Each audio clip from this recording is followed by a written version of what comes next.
welcome everybody to our, I don't know what number this is, 28th Coffee Talk. And really excited to have all the way from the West Coast, Christophe Choo, Coldwell Banker agent. He's an NRT agent, has been for a long time, but he wasn't always. He started in a different place. So we're going to talk about that. We're going to kind of pick his brain a little bit about marketing and building a personal brand. So I'm going to spotlight him so we can all see him, and hopefully this will work. There you are. All right. So Christophe, we have, I wanted to ask you some questions, and I'm here ready to go. You know, this is a free form. Now you guys know the rules. Jump in the chat, throw a question in there. We'll answer them for sure. At the end, anybody wants to ask a question. In fact, you can raise your hand if you can figure that feature out on Teams. We will. This is not like a scripted thing. It's just an idea is to create a conversation. So go ahead and jump in the chat, and I'll see you, and I'll make sure I call you out, and you can unmute and you can ask Christophe a question along the way. So, yeah. And I've got my Coldwell Banker Global Luxury mug. So with my it's water right now, but I had my Chinese herbal tea before. It's a very nice mug. Thank All right, you. so let's just start off with give us a little background on yourself, Christophe. Like, who are you? What's your story? David Marine loves to talk about story at the brand. Right. He is always talking about that. It's one of his signature things. So what would you say is your story? My story in a minute, if I can synopsize it. So I've been in real estate now for 32 years in Beverly Hills. I was 18 years old. I was a fashion model at the time. And my wife now of 29 years, we were dating. And she said to me after being in Europe for 4 months modeling, she says, how about getting a more stable job? And, I was young and dumb at 18. I didn't know anything. She says, how about real estate? And I'd worked like 7 jobs before. I was a valet parker. I worked at Dupar's restaurant as a cashier. I worked at the Hollywood Bowl. I cleaned apartments. I did lots of different jobs. And I said, so she said, how about real estate? And I'm like, okay. And in my mind, as an 18-year-old, I thought, I can drive a fancy car. I can show pretty houses. I can be my own boss, and I can make a lot of money. I didn't realize the depth of the real estate world, that there are buyers and seller personalities, there are escrows, there are title, there are inspections, there are loans. So I had no clue. So I got my license, I passed right away, and I started selling real estate. And I actually went to the Coldwell Banker. It was not Coldwell Banker at the time, but the local office. I was still living with my parents at home. And I said to the manager, I said, I'm going to make $1 million a year and drive a Rolls Royce. Well, she must have thought I was crazy because she didn't hire me. So I went to the next closest office, which was 5 miles away. And the broker gave me a shot and said, yeah, we'll hire you. And she did. I was there for about a year, and I did one deal. It was a $43,000 condo co-op. I made $1,700. And she came to me one day and said, you know what? You've been here for a year. You haven't done anything. And you got 90 days, you're out of the office. So I learned to prospect, and I started calling for sale by owners, expired listings, and that's kind of how that all started. And it's been 32 years now, and I built a nice business, and it's evolved. It's continuously evolving every day. But that's the beginning. It was, young, dumb model kid that didn't know anything that just jumped in, got his license, and started trying to sell. But again, at 18, none of my friends that I knew were buying and selling real estate. So that's an interesting side question on that is, did you find initially, like we all would if we started at 18, that people literally looked down on you as a new sales associate, and they're like, you can sell my $600,000 house back then or whatever? How did you establish trust, or was it just really hard? It actually was not hard. I did have a lot of those objections, and by far I was for many years the youngest agent in my office. Most of the brokers were 35 plus. Today's world is much different. Since $1 Million Listing came out, there's a lot of very young agents coming in the business. But back in the late 80s, early 90s, it was not like that. It was different. It was more, people that were changing careers, in their 30s or 40s. Anyways, the question again was about. Well, how did you develop a persona at your age that kind of leveled you up to people that were in their 30s, that gave people the ability to trust you? So passion is a very important factor. So I was 18, 19, going on listing appointments, and I had no history. I had no background. There was barely an internet. The internet just started. Computers just started. We had thermal paper fax machines. I remember those days, you know. So, but I would go to a seller and I would say, look, I'm a brand new agent. I've never sold before, but I want you to be a client for life. And I really felt that. I said, you know, I know you're interviewing a lot of other people and they may have 10, 20, 30 years of experience. However, I'm going to take care of you like you're my family. I'm going to get the house sold for you and you're going to be my client for the rest of my career. And that seemed to work. That passion, they felt it. I was very scripted in those days. I'm still scripted, but I started taking courses when I was about 22 about how to have scripts and dialogues through Mike Ferry. And I did have confidence. I believed in who I was and what I could do, and I knew I could do it. So the age to me never bothered me, even though I was physically 18 or 19. Mentally, I was probably 40 or 45. So that never was an issue. And look, no matter who you are, whether you're brand new today or you're a veteran, you got to work what you got going for you to your benefit. That's it. You got to just figure out who your audience is that day or this minute, and then tailor. Don't change who you are, but I always said be a chameleon in real estate. We can change our colors. We can always be who we are, but change our colors. Just like dressing for work. I mean, if I'm meeting, like we talked earlier before that we started, if I'm meeting a banker or a lawyer, I'm going to dress a certain way. If I'm meeting an artist or a celebrity, I'm going to dress a certain way. I'm going to dress according to what's going to make them feel comfortable. So that's kind of how I focus, is just who am I? What can I offer? And you win some, you lose some, and you move on. So at what point did you kind of realize that working with the affluent as a group of people, you wanted to pursue that, or did that just happen organically? I know you said you were a model, but of course I used to live in LA. Everybody is a model and an actor, and they're working at the diner, so Just like me, necessarily. valet parker, diner, Yeah. a cashier. I had sometimes jobs at a time, and that's when I was selling real estate. So, anyways, you have to keep focusing on what you can do, how you can benefit others. And in terms of the luxury space, since I was 4 or 5 years old, I wanted to be rich. I wanted to live in a castle. I wanted to live a fancy lifestyle.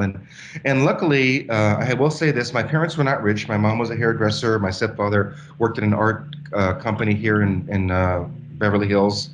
But they were not wealthy people by any means. My mom worked 6 days a week on her feet as a hairdresser. But I just internally always wanted to be rich. And luckily, since I'm half French and half Korean, I was able, since I was 6 years old, to travel every year to Europe or to Asia. So I had a lot of exposure. So even at 7, 8 years old, I went to Versailles and I went to the palaces in France and the chateaus in the Loire Valley. So when you're a 7-year-old and you see a different way of life, I'm like, I want to live in a castle. I didn't know any better. So I always had that dream and vision. And when I started real estate, I wanted to be rich and selling expensive houses. But that took quite a while. I mean, the first 10, 15 years, my average price point was in the $200,000, $300,000 price range. However, even though when I got married, I was living about an hour drive from Beverly Hills. 45 minutes from my other office, an hour from Beverly Hills. Once we started dating and we're married, we spent all of our time in Beverly Hills at the restaurants.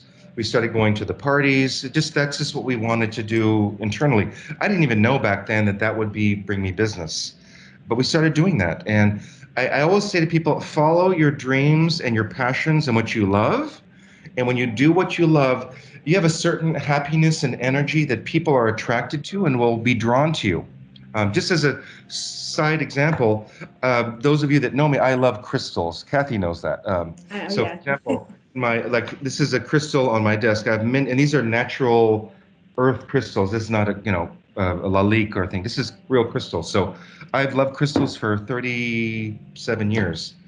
And I just sold a house for over $10 million because of my love of crystals.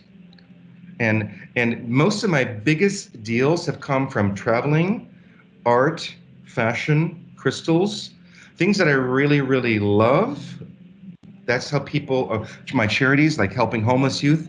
When I just do what I love with a passion, people come. I love crystals, and I've been buying from the world's premier crystal carver for about 5, 6 years, well, maybe 8 years. we kind of became friends on Facebook. And 3 years ago, he said, "Oh, my family has a house in Pacific Palisades. We want to think about selling with you in the few years." I thought, you never know. But I just thought it's another one of those, just, whatever. Mm-hmm. And, they called me.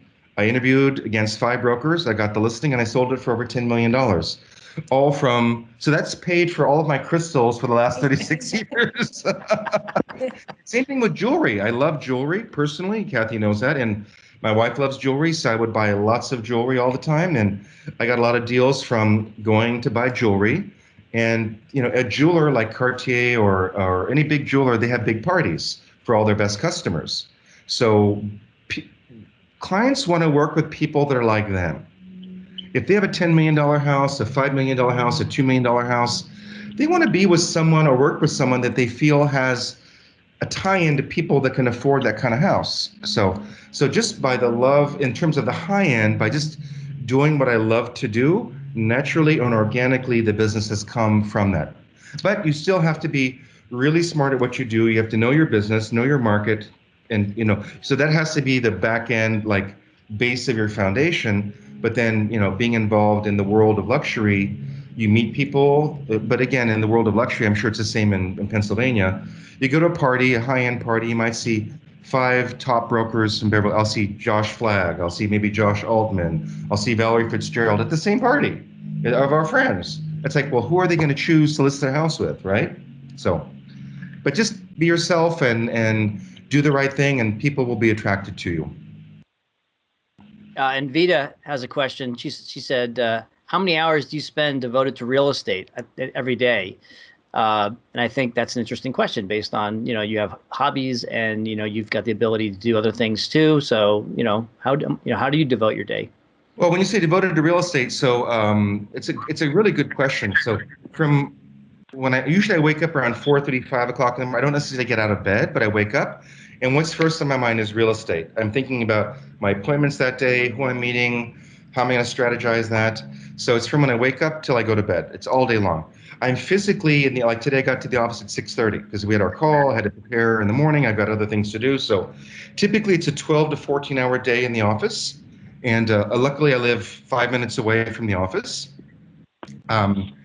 But every single day, I know maybe crazy, but every single day of the year, Christmas Day, New Year's Day, any day, look, and honestly, every day since COVID, I have been at the office. I come in, even if it's for an hour. I prefer to work at the office. I have a beautiful penthouse office with a balcony.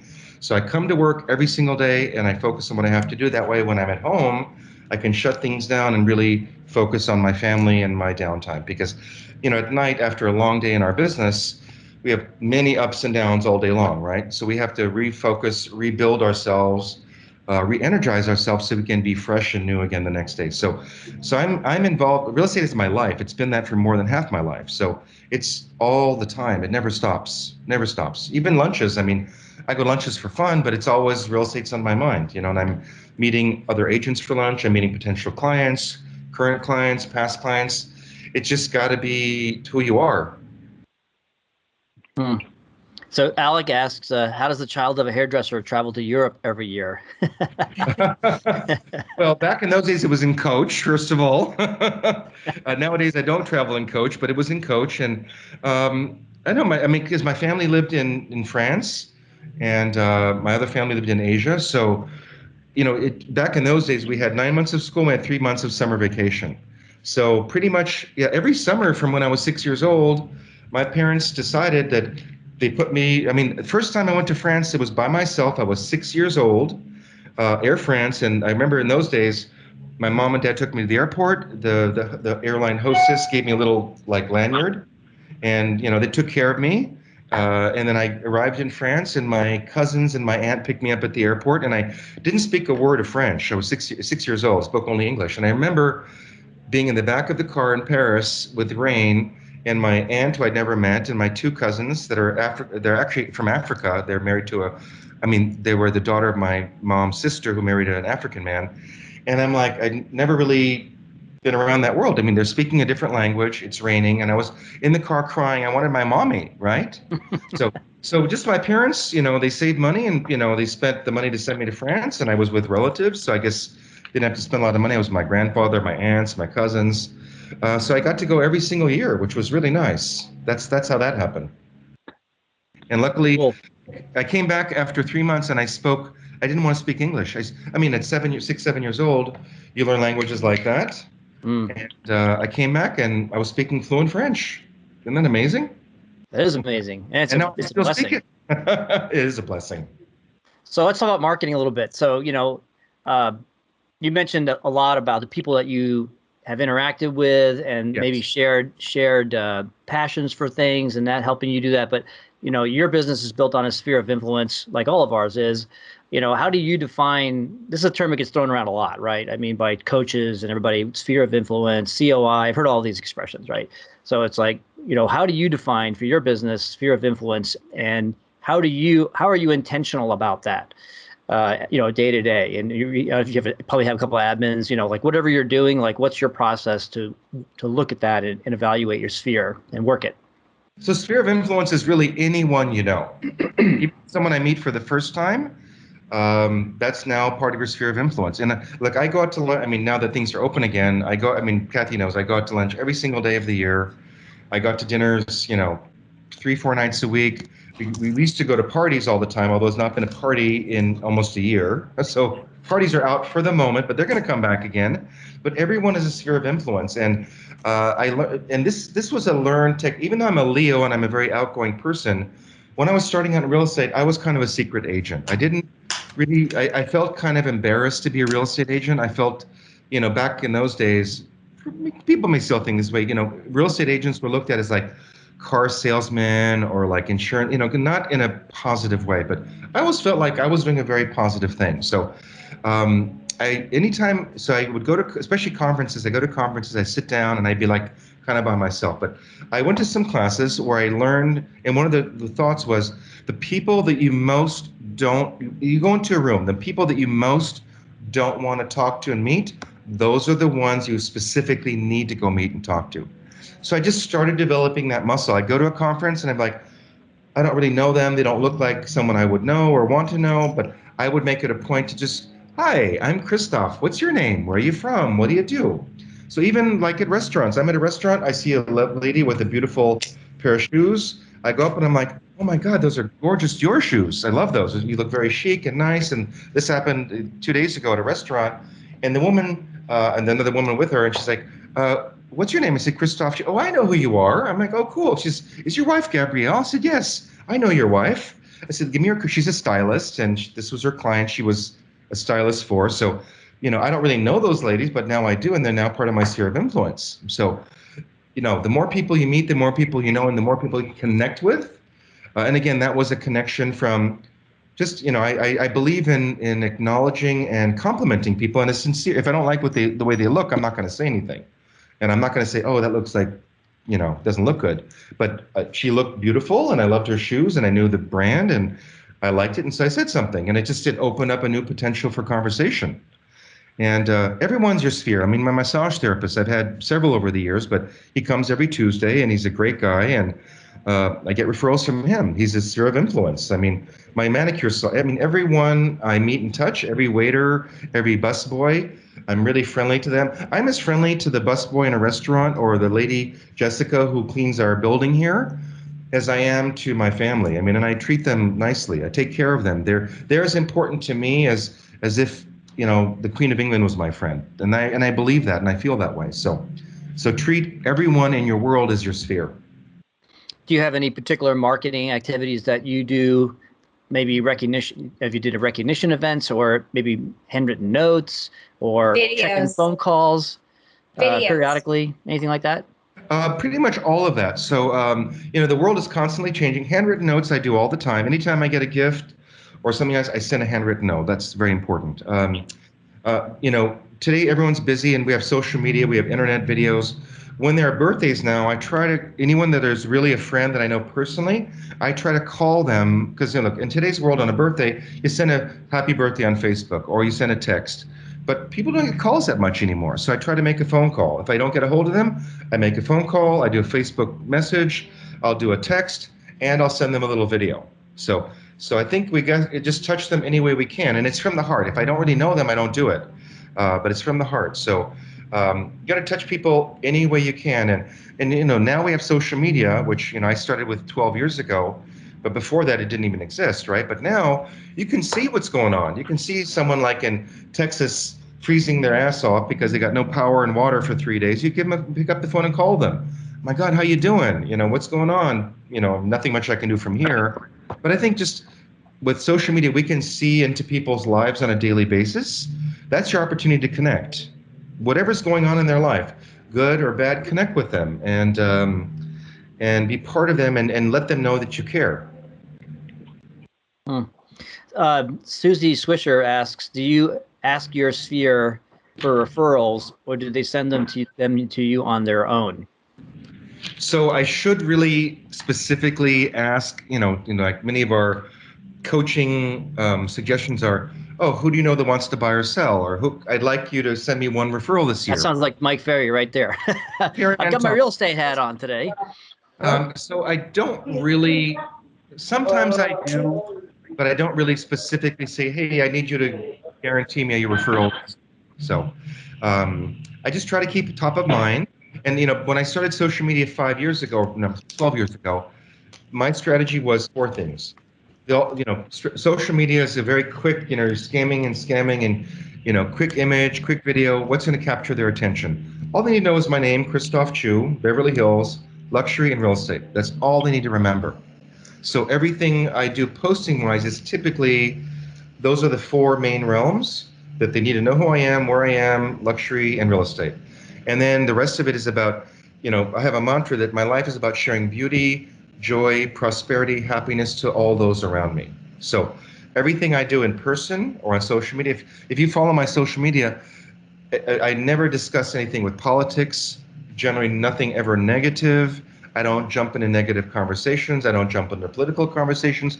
I just share things that to me are beautiful, happy, positive, uplifting, and people appreciate that. So that's what I want to be known for. But social media now gives us an opportunity to do that. So it's handwritten notes, phone calls, video messages. I do see a lot of people in person. I go to lunch every day, and I laugh at my assistant or people. I said, I'll be at lunch, and I'll see 2 to 12 different people I know at lunch. They'll be walking by the restaurant. They'll be sitting at the table next door. I may not have seen them for a month or 6 months or a year, but it's a good chance to reconnect. So to me, an hour and a half, 2 hours at lunch is really like prospecting, and it works very well. But I'm in Beverly Hills. I work here. I live here, so it's all kind of in the same little realm. So, but it's again being top of mind. And if you don't hit them, email blasts is another method. So any way I can to get my name in front of them is the way to do it. That's good. Like being present in the community, in more ways than one is really helpful. And you have your charity as well. You do. Karen Hoppin asked, do you take it personally when you lose a listing? How do you set yourself apart from the competition? And my next question was going to be talk about your presentation, how much time you put into appointment prep. So I think that's a good, perfect lead-in question, right? So you're actually, the big dance is here, and you're going to go over to the house, right? Your Pacific Palisades, whatever. But how do you prepare for that, and how do you feel about it? So do I take it personally? Sometimes I do. I think we're human, and there are times where I'm like, why wouldn't they choose me? I know I'm the right person for them, but there can be so many factors involved in why a seller chooses you that time. And sometimes they don't choose me the first time or the second or third time, but then the 4th time they choose me and I sell the house. Just the one example that comes to mind, one of my jewelers I was buying jewelry from every week for my wife for years. And I'd go to the store. The owner was at the store every week. I'd buy jewelry. We'd have lunch and have a martini, and we were close friends. I would go to all of that. They would have parties at their beautiful home, and then they have all of their friends and jewelry clients there. So during this years of friendship, one of their friends met me at the party that we again like for like. They liked us. We liked them. Well, this is 13 years ago. I sold their $24 million home 13 years ago. Today it's probably worth 50 million, right? 55 million. But it came from the party. But yet the owner of the jewelry store who had the party still at that point had listed twice with other brokers.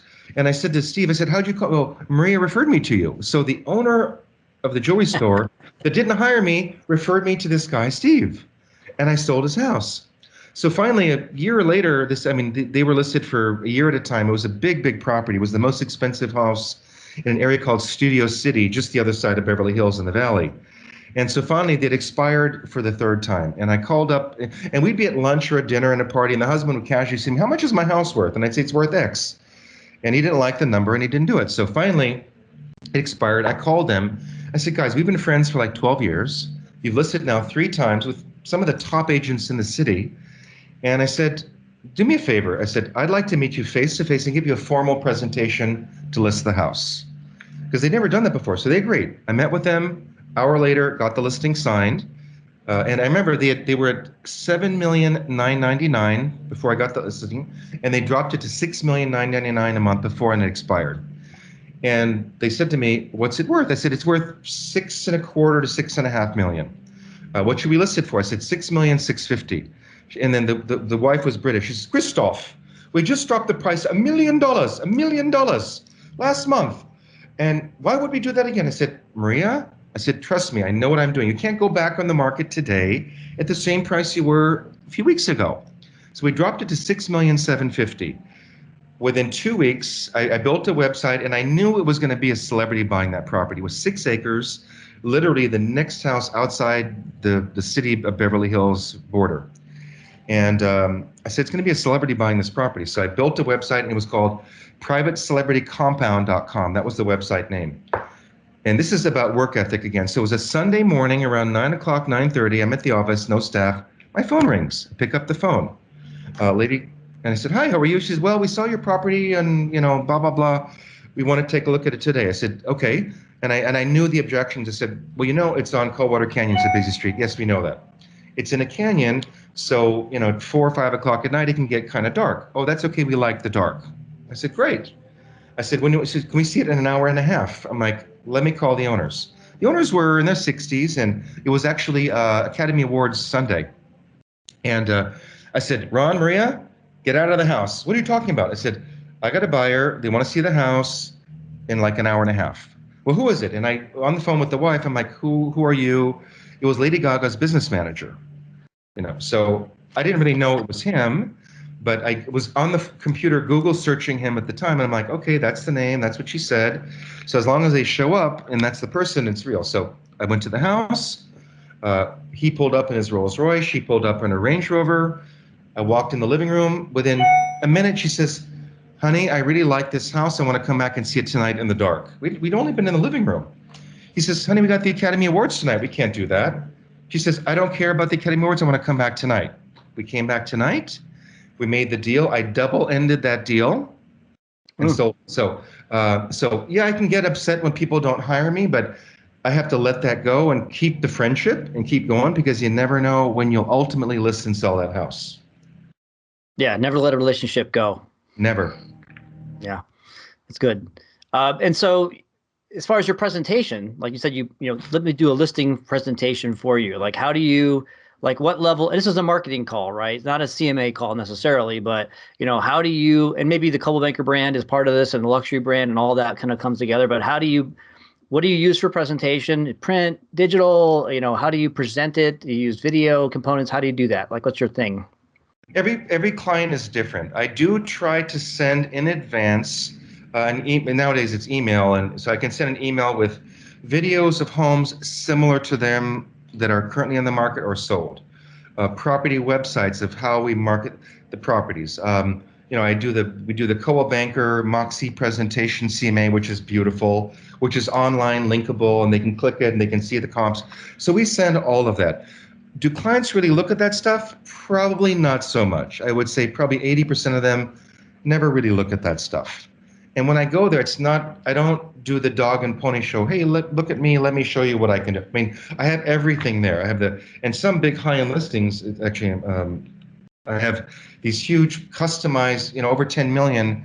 We spend, 4 or 5 days in like hand-bound marketing books, specifically for their house. But often I don't show that to them. I mean, as an example, my first it was $30 million listing 12 years ago. We were friends, but he was a big corporate CEO, and it was my highest sell point to that point was 5.5 million. So I knew this was going to be in the 20, $30 million range. So I remember that was, again, Sunday morning. Yeah, when I think that was a Sunday morning around 8:15, I get a call at the office from the wife saying, "Hey, Christophe, Steve and I are thinking of selling the house. We want to meet you tomorrow morning on Monday." I said, "Great." And I'm like, and it's at that point, it was one of the prettiest houses in LA. So I called up my wife. I said, "Oh my God, Steve and Robin called, and I'm so excited." I said, "But if that was a point in my career, and I'm very honest, I'd gone 4 months without a closing, 4 months, and there was no cash flow, and I was like down to zero in my bank account." I'm like, but I put that aside, and I was prepared mentally and psychologically for the listing, but I wanted to prepare for him as a businessman, right? Because, and I always think about, he's a corporate businessman. He wants facts and data, information. So, and in those days, it wasn't really, this is, 12, 13, it wasn't, not a lot of online presentations. So I told my wife, I said, "Look, I'm gonna have to spend all day preparing for this listing." I spent literally 8 hours of my time that day preparing for that listing. 8 hours. The booklet, everything, thinking about him and all that stuff. And it was all ready to go, and I went the next morning. The wife wasn't even part of the meeting. I knew the house, but I went through quickly with him. He and I sat in the entryway, and I took charge. And this is literally word for word what happened. And also I went through the commission situation, right? 25, $30 million listing. Most brokers would have come in and asked for 4 or 5%, but I was coaching with Tom Ferry, and I asked for 6, right? So anyways, I sat down with him and I said, "Steve, embedded commands and all that stuff." I said, "Steve, do you absolutely have to sell your home?"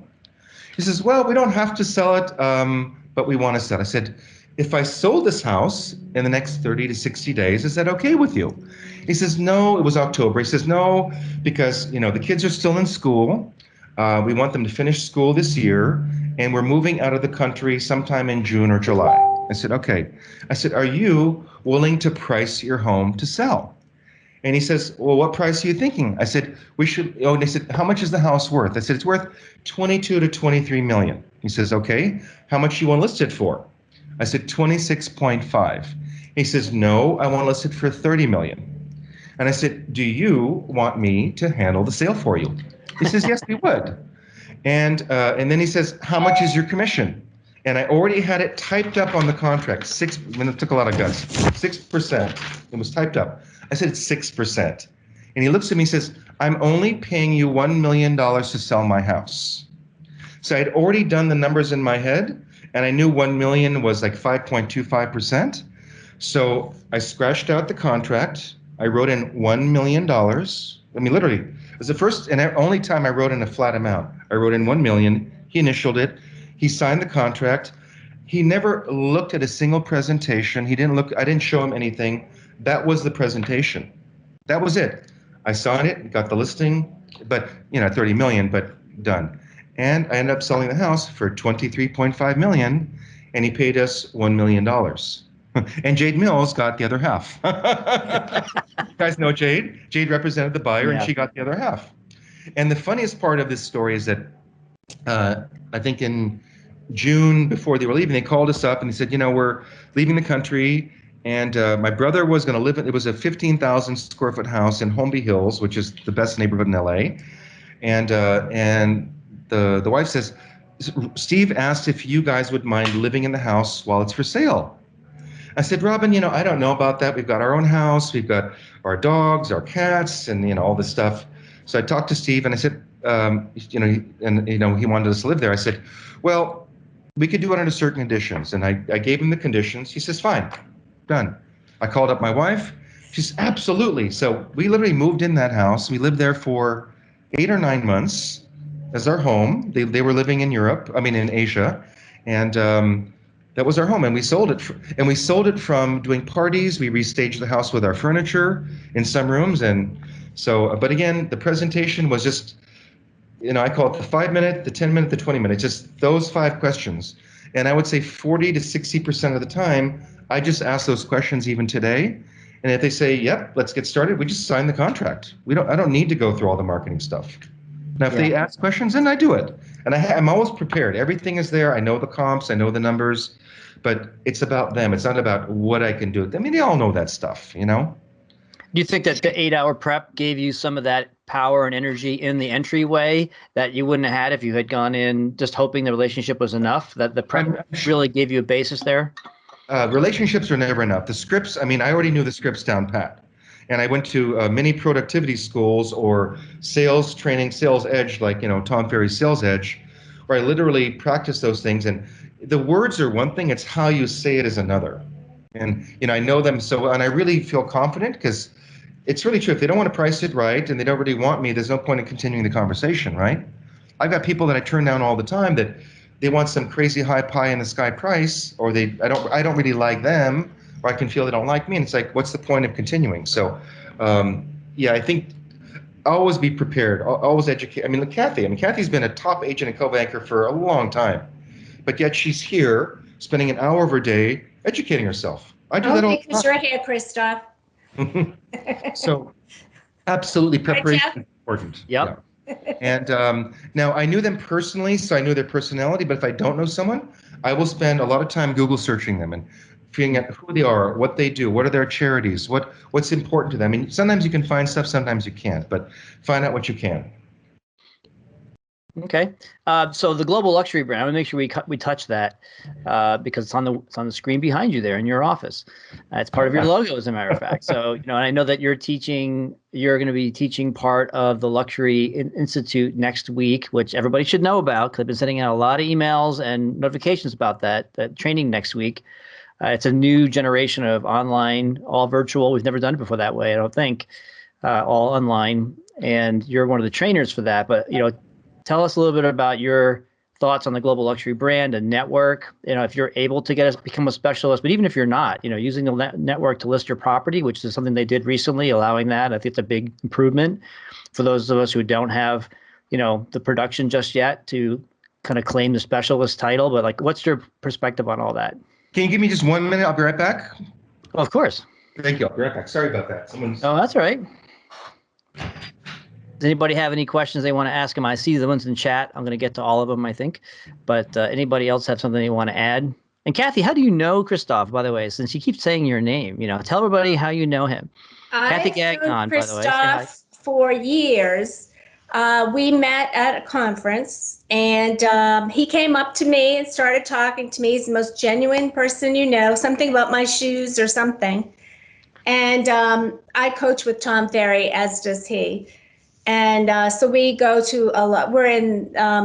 We just had a virtual coaching 2 weeks ago. We were there together, and I've known him for years. He was at one of our Coldwell Banker Breakers events. Mm-hmm. I know him from Global Luxury. I've known him for a very long time. He's as genuine as he says. He is the most genuine. He calls me on my birthday. That's the kind of guy he is. Just what he says. Yeah, I agree. I've been on for a long time, social media since the early days. Yes. It's changed a bit. So I'm back. I was just asking Kathy about you to fill the time there. So Global Luxury. So it used to be called Preview Certification, something like that. So I've been with the company obviously my whole career, and I never initially, when I was starting out, went to whatever classes or certifications. There was a small module in the regular training that talked about luxury, but it was minimal.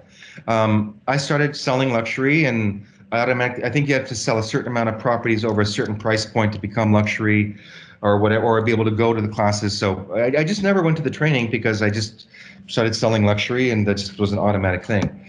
I'm one of the global luxury ambassadors in the world. I think there's 18 of us for the company. And I've started helping to do the training modules for global luxury. It's an amazing tool and opportunity. And if you're not yet selling luxury or you want to sell luxury, you absolutely need to take the training. I've spoken at the training, and I've actually sat in on the training. And even at my level of experience, I've learned a lot. And you've got amazing top luxury brokers that are sharing, from Jade Mills that are sharing their secrets of how they succeed in the luxury market. So if you have not done the global luxury training, you have got to do it. We've done the virtual a couple of times so far. I definitely preferred it in person. It was much nicer going to New York or different places, but so much valuable information and so many tools. And I mean, each module is about an hour, I think, and I don't know how many modules there are, but amazing, valuable information. It's so well thought through and planned from every level. It's something that if you want to do luxury, you cannot afford not to do it. I mean, I don't know what it costs to do the class, but and I'm sure, $4.95. Kathy, you've probably already done it, even though you've been a luxury agent for many I years. I I am a luxury agent. Yeah, I haven't done it online though. But didn't you do it in person at one of the events?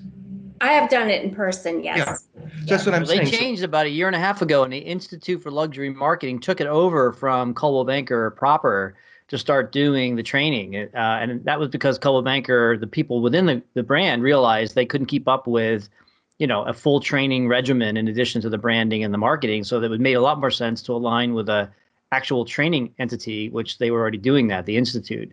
So it's a pretty good Are you merit. saying I should do that, Jeff? I think you should do it again, Kathy. Why not? You could probably learn I a lot. know.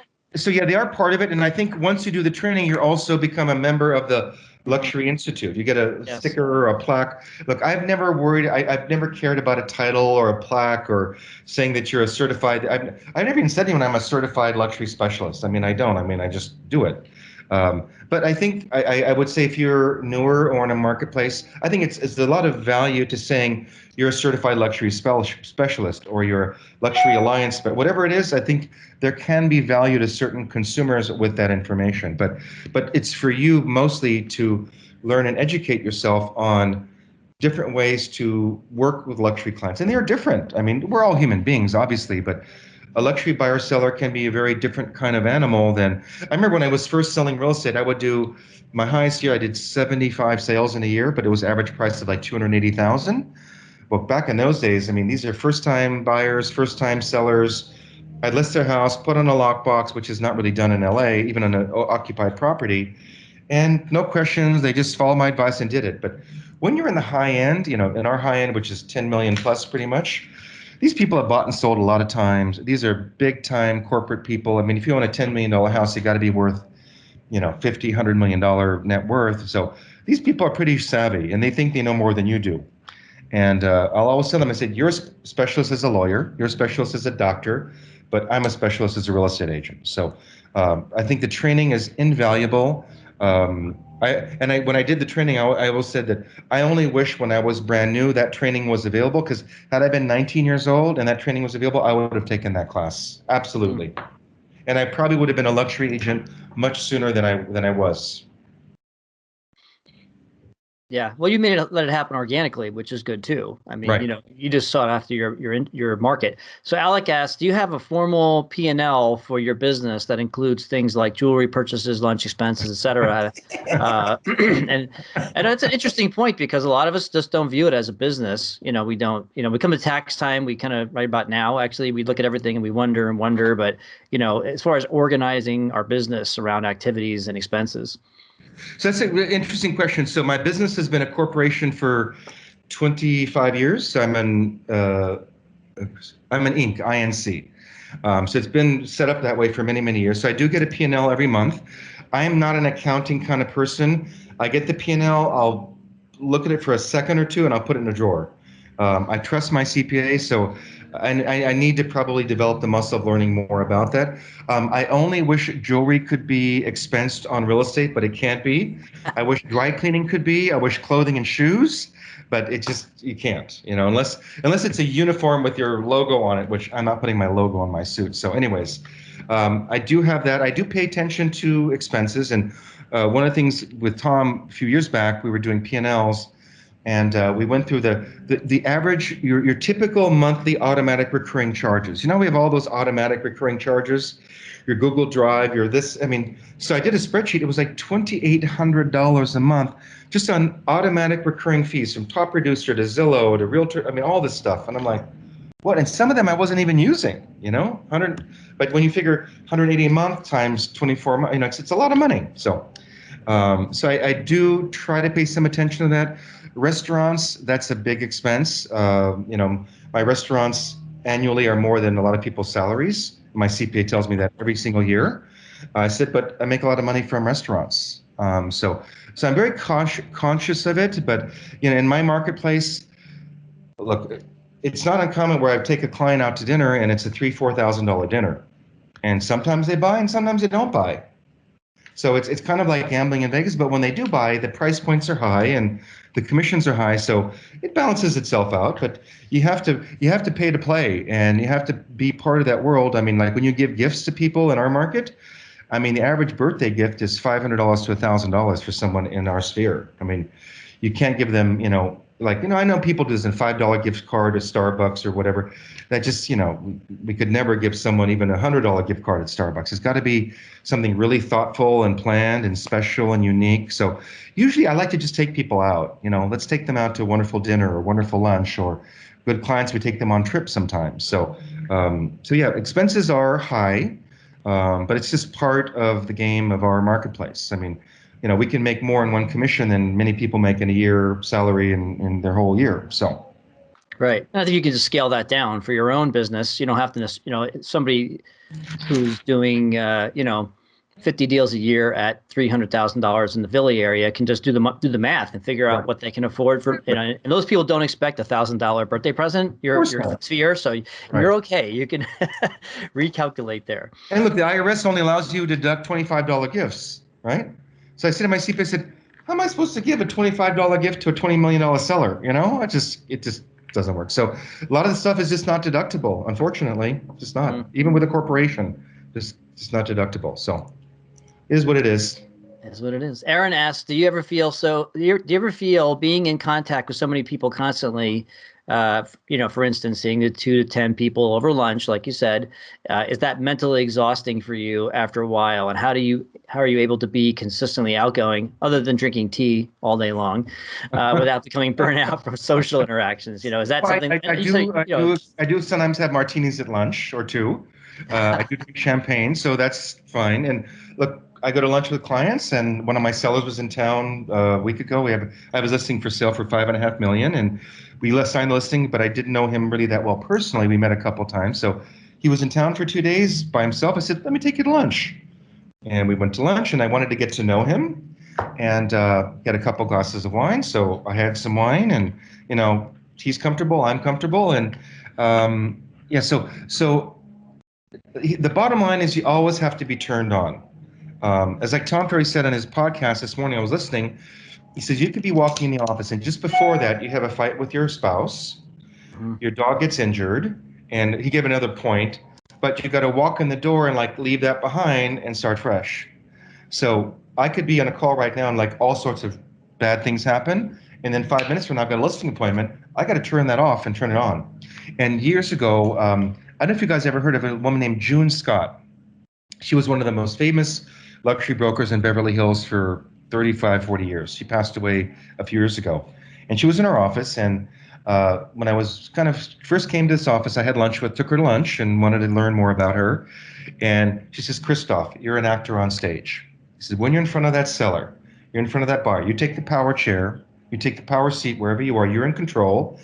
And when you're face to face, you flip that switch on and you're on, just like when the curtain goes up on Broadway. And no matter what happened before, it's not your client's problem. You're there to solve their problems."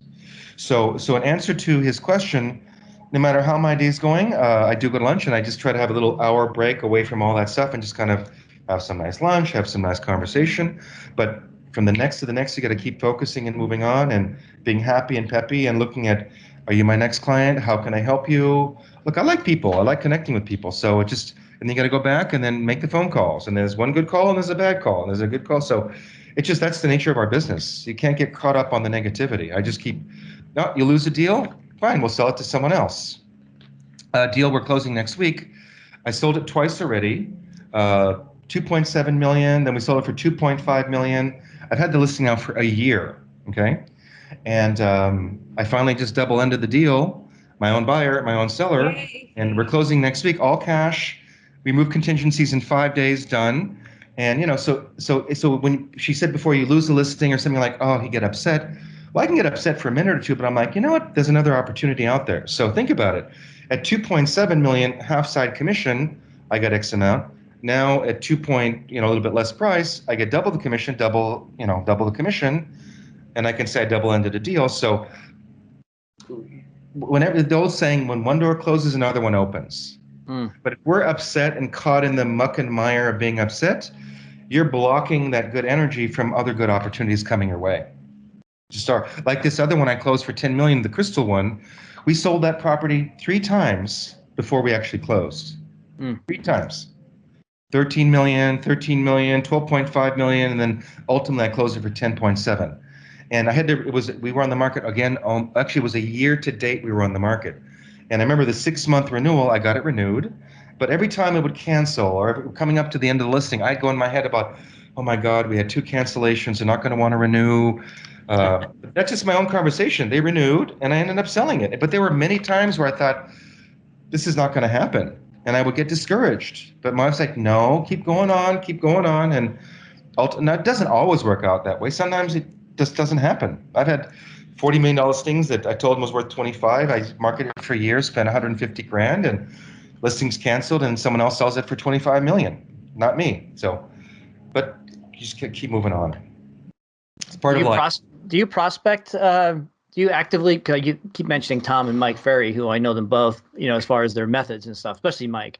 But do you, when you're trying to get your pipeline filled up, right? We talk a lot about pipeline, and so are you out making outbound calls to people, calling expireds in the areas you want to work, networking in those areas? Like, what do you do to actually try to get more appointments this week or next week?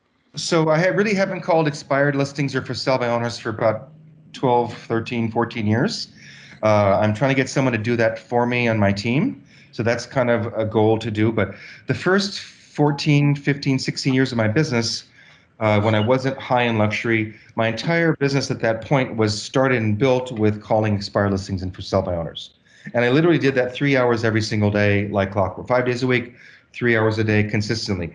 Hour of role play and objections, starting at 7 or 8 o'clock in the morning, and then from 9 to 12, 15 minutes of prospecting, 10-minute break. I mean, I did that for 16 years and built most of my business to start off with from those clients. And even some of my clients today that are still clients that are now in the 7th, 8th, 9th deal were clients that were, one was a lawyer. Our first condo sale was $339,000. She was a lawyer. She was doing it for sale by owner. I called them, I met them, I listed, and now we're on our 9th deal, and the deals now are 2.8, 3.2 million. But that was a for sale by owner, I think 24 years ago. So luckily not to call like that anymore, but we're going to have people on my team calling. I just need them to get a live seller that's thinking of buying and selling. Give me the call, I'll get them, I'll close them, I'll educate them, or I won't, and we'll do business. But I don't have the time to call because I'm calling my sphere, my past clients, my social. I'm involved in social. Look, in today's world with internet too, it's a little different. I do a lot of speaking engagements, and I get a lot of referrals from agents around the country from being out there. So in a perfect world, I would still prospect, but I do not do it personally. So social media might have filled some of that gap for you in terms of being exposed to people outside of your immediate sphere and network. And you said you've been doing social since the outset. So tell us just a minute, how does social fill that marketing gap, or how does that fill a niche in your business model?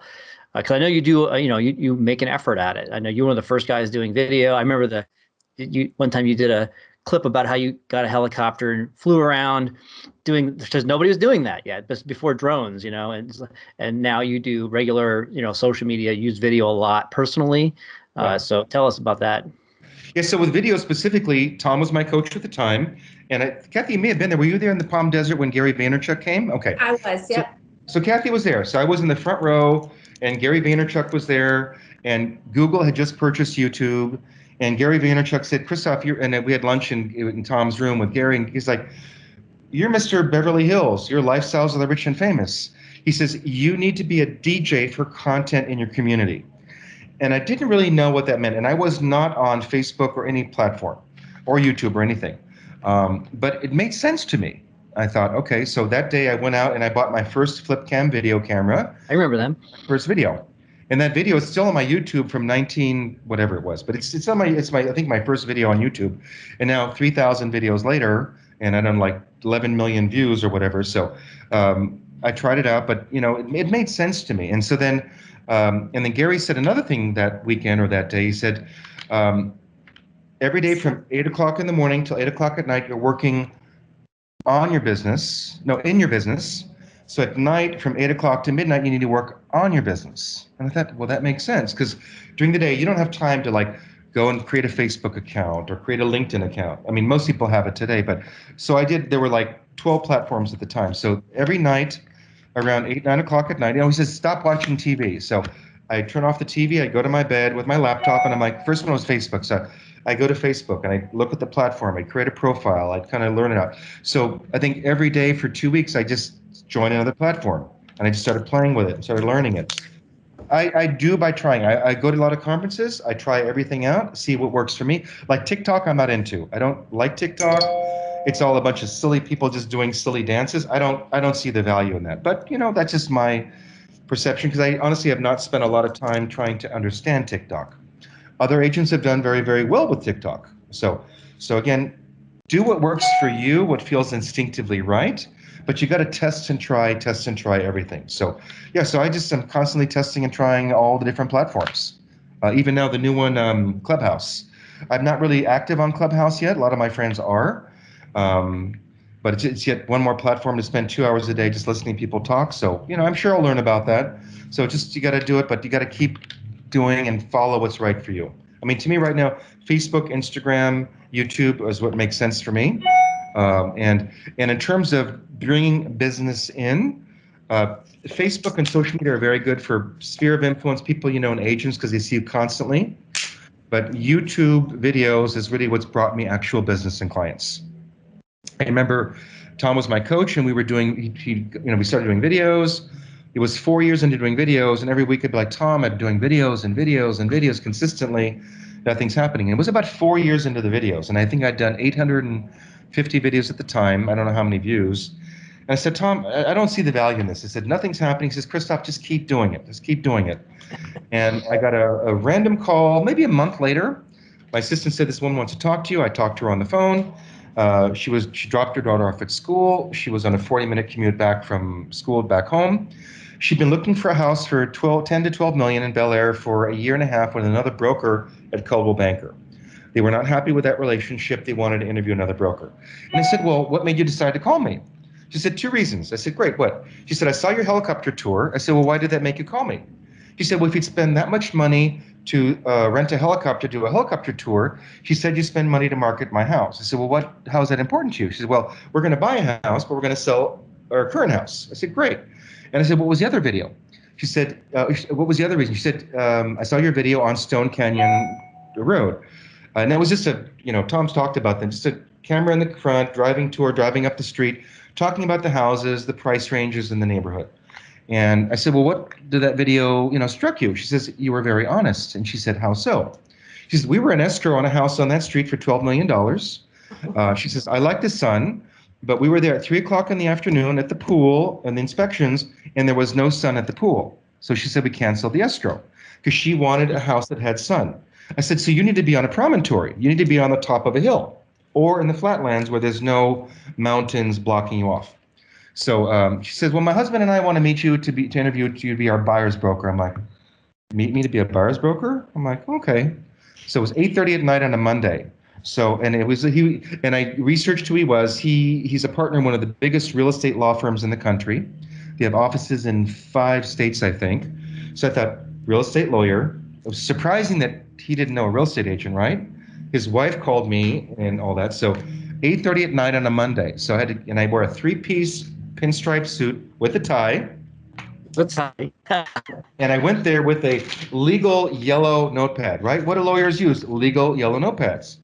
So I went there with my briefcase, sat down. I said, Mr. Nance, it's nice to meet you. Mrs. Nance, it's nice to meet you.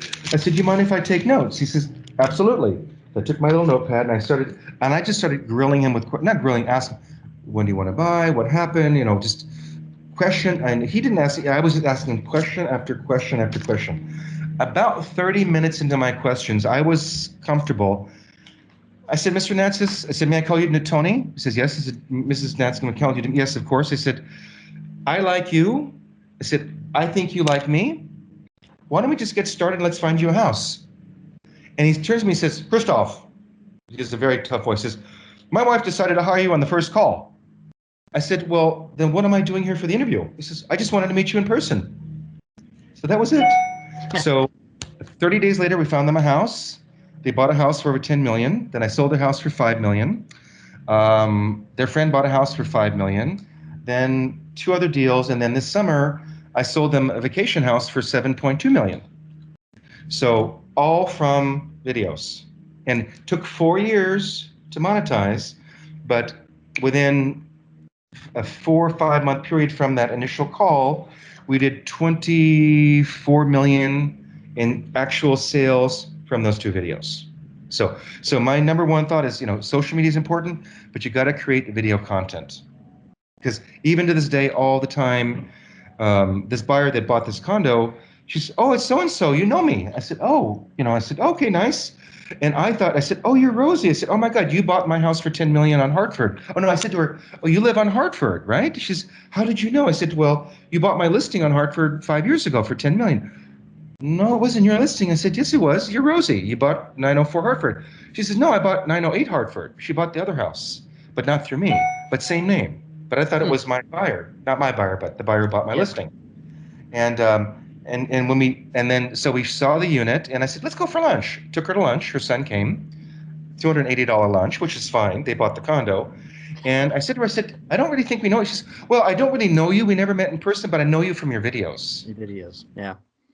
And I said, and she owns a $25 million house, another $8 million house. She just bought this condo. And I told her, I said, I know you work with other agents. I said, but I'm your new agent for life. So I'm just letting you know, I'm your new agent for life. So, I love that. But again, so even though she thought she knew me, I thought I knew her for a different reason, but she felt she knew me because of the videos. So videos, I'm telling you guys, you got to do videos. Talk about what you do every day. Talk about your inspections. Talk about your contracts. Talk about multiple offers. Talk about getting loans. Talk about everything you do. Just talk about it. I got 3,000 videos talking about all sorts of things. I did one video once, which was, I said, the ugly side of real estate, and I was doing a sewer inspection where they have to take the toilet off and send the camera down this, down the line. And I did a video of it. I got more people liking that video, especially agents, because a lot of agents, surprisingly, had never done sewer videos before, and I was educating them. And one of those agents, a year later, I got a referral from her, and I said, well, what made you decide? And it was I think we sold the house for 7.2 million. I said, well, what made you decide to come? He said, I really like that sewer video you did. I learned a lot about sewers. So, and I didn't want to do the video because it was just ugly. It was not professional. It was just, hey, I'm here at a sewer inspection. This is what we're doing. But I got a $7 million deal to close from that. So do a lot of content. Just talk about your day-to-day life. Just look, if you don't want to do one a day, just start with one a week. Just something. Just one a week. Maybe do 2 a week. I don't know, but just do something. I'm happy to help if you guys want help on that.